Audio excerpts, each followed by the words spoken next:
ಅವಧೂತ ಚಿಂತನ ಶ್ರೀ ಗುರುದೇವದತ್ತ ದಿಗಂಬರಾಯ ವಿದ್ಮಹೇ ಅತ್ರಿಪುತ್ರಾಯ ಧೀಮಹಿ ತನ್ಯೋ ದತ್ತ ಪ್ರಚೋದಯಾತ್. ಎಲ್ಲ ಸ್ವಾಮಿ ಸಮರ್ಥರ ಭಕ್ತಾದಿಗಳಿಗೂ ಮತ್ತು ದತ್ತಾತ್ರೇಯ ಮಹಾರಾಜರ ಭಕ್ತಾದಿಗಳಿಗೂ ನಿಮ್ಮನೆ ಹುಡುಗ ಸಂತೋಷ್ ಪತಂಗೆ ಮಾಡುವ ನಮಸ್ಕಾರಗಳು. ವೀಕ್ಷಕರೇ, ಒಂದು ಖುಷಿಯ ವಿಚಾರವನ್ನು ಇವತ್ತಿನ ದಿನ ನಾನು ನಿಮ್ಮ ಹತ್ರ ಹಂಚ್ಕೊಳ್ಳೋಕೆ ಇಷ್ಟಪಡ್ತಾ ಇದ್ದೀನಿ.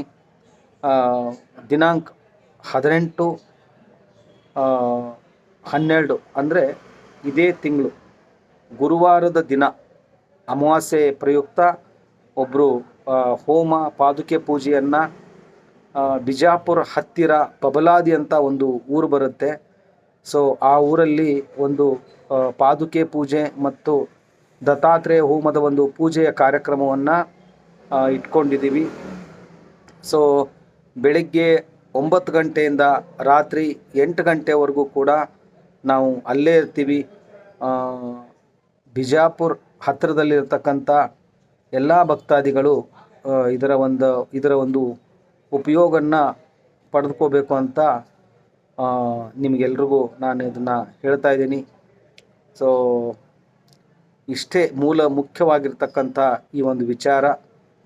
ಸೊ ಯಾರ್ಯಾರು ನೀವು ಬಬಲಾದಿ ಊರಿಗೆ ಬರಬೇಕು ಅನ್ನೋ ಒಂದು ಆಸೆ ಇದೆಯೋ, ನೀವು ಅಡ್ವಾನ್ಸ್ ಆಗಿ ಸ್ಕ್ರೀನ್ ಮೇಲೆ ಬರ್ತಕ್ಕಂಥ ಆ ನಂಬರ್ಗೆ ನೀವು ಕರೆ ಮಾಡಿಕೊಂಡು ಬರುವುದನ್ನು ಕನ್ಫರ್ಮೇಷನ್ ಮಾಡ್ಕೋಬೇಕಾಗತ್ತೆ. ಅಲ್ಲಿ ಬರುವಂಥ ಭಕ್ತಾದಿಗಳು ಸೊ ಸಾಧ್ಯವಾದರೆ ಅಲ್ಲಿ ನೀರನ್ನು ಹಾಕ್ತೀವಿ ನಾವು, ದತ್ತ ಮಹಾರಾಜರ ವಿಗ್ರಹನ ಇಟ್ಟುಬಿಟ್ಟು. ಸೊ ಬರೋವರು ಒಂದು ಪಂಚೆ ತರಬೇಕಾಗಿ, ಅಥವಾ ಹೆಣ್ಣು ಮಕ್ಕಳು ಒಂದು ಎಕ್ಸ್ಟ್ರಾ ಬಟ್ಟೆಯನ್ನು ತರಬೇಕಾಗತ್ತೆ. ಸೊ ಬರೋವರು ಮುಂಚಿತವಾಗಿಯೇ ನಮಗೆ ತಿಳಿಸ್ಬೇಕು. ಅಲ್ಲಿ ಹೆಚ್ಚಿನ ಅನುಕೂಲತೆ ಇಲ್ಲ ಅಂತ ಹೇಳೋಕ್ಕೆ ನಾನು ಇಷ್ಟಪಡ್ತಾ ಇದ್ದೀನಿ. ಸೊ ಅಷ್ಟೇ, ಇದು ತುಂಬಾ ವಿಶೇಷವಾಗಿರ್ತಕ್ಕಂಥ ಒಂದು ಪ್ರಕಟಣೆ.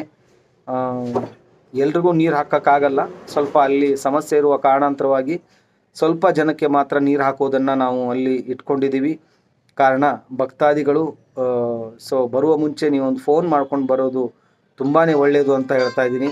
ಅವಧೂತ ಚಿಂತನ ಶ್ರೀ ಗುರುದೇವದತ್ತ ದಿಗಂಬರಾಯ ವಿದ್ಮಹೇ ಅತ್ರಿಪುತ್ರಾಯ ಧೀಮಹಿ ತನ್ಯೋ ದತ್ತ ಪ್ರಚೋದಯಾತ್. ಸ್ವಾಮಿ ಮಹಾರಾಜ್ ಕಿ ಜೈ.